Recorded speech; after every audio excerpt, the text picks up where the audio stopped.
19वीं सदी के शुरुआत की बात है।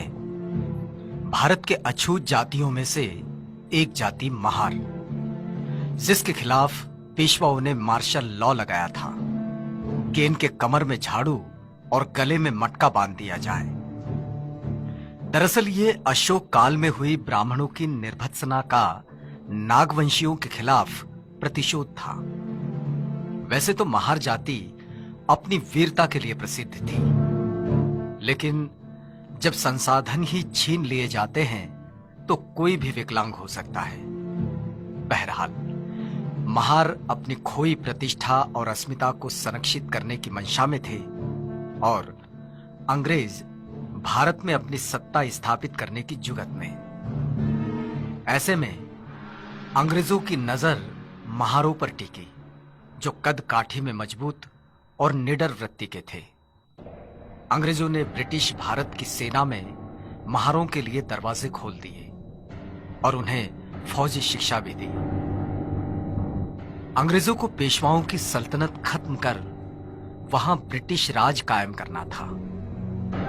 तैयारी शुरू हुई पेशवाओं पर आक्रमण करने की। महारों के सरदार सेनापति सिद्धनाग के कानों पर यह खबर पड़ी तो वे स्वयं बाजीराव पेशवा से मिलने गए। पेशवा बाजीराव से सिद्धनाग ने कहा, अंग्रेजों की तरफ से लड़ने की हम अछूतों की कोई इच्छा नहीं और यह हमें पसंद भी नहीं। यदि हम तुम्हारी ओर से लड़कर अंग्रेजों को यहां से भगा दें और यदि हम ऐसा कर लें तो तुम्हारे राज्य में, तुम्हारी सेना में हमारा स्थान क्या होगा। पेशवा बाजीराव ने सिद्धनाग के इस प्रस्ताव की अवहेलना की और कहा, सुई की नोक पर थर्राते हुए ठहरे धूल के कण जितना स्थान भी तुम महारों के लिए हमारे पास नहीं है। तुम लोग हमारे पैरों की धूल हो और वो ही बने रहोगे। चतुर्वर्ण व्यवस्था ने तुम महारों के लिए जो नियम बनाए हैं उनमें थोड़ा भी बदलाव नहीं होगा। तुम नीच हो, नीच ही रहोगे। पेशवा के जवाब से सिद्धनाग ठिठुर गए। उनका खून खौलने लगा और वे गरज पड़े, हम आज तक तुम्हारे अन्याय अत्याचार सहते रहे, लेकिन अब तुमने स्वयं ही अपनी मृत्यु रेखा खींच ली है। महारों ने शस्त्र उठा लिए हैं। अब ये उच्च वर्णीय मगरूरी मिट्टी में मिल जाएगी। युद्ध की भाषा हमसे ना करो। इसी माटी में जन्म हुआ है हमारा और यहीं पले बढ़े हैं हम। इस मिट्टी की लाज अब ना लूटेगी। अपने न्याय हकों के लिए युद्ध करना कोई पाप नहीं है। ये ही युद्ध की अंतिम घोषणा है। और इस ऐलान के साथ सिद्धनाग वहां से निकल गए। दरअसल पेशवाओं के अत्याचार से महार समुदाय त्रस्त हो गया था और स्वाभिमानी जीवन जीने के लिए युद्ध का रास्ता उसे जचने लगा। अब ब्रिटिश आर्मी का वो हिस्सा थे और पेशवा के आह्वान से चिंगारी और भड़की। जैसे बाबा साहब डॉक्टर अम्बेडकर कहते हैं, जहां सहन शक्ति खत्म हो जाती है वहीं क्रांति का जन्म होता है।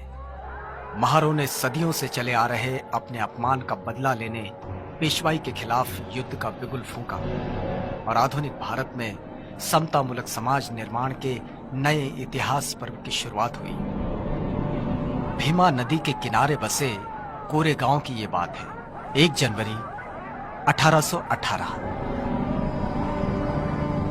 मुंबई के नेटिव इन्फेंट्री के 500 जवान, जो सभी महार जाति से थे, 250 घुड़सवार और 2 तोपें, कैप्टन स्टॉटन का नेतृत्व और सामने पेशवा के 25,000 से भी ज्यादा पैदल सैनिक और 3,000 घुड़सवार।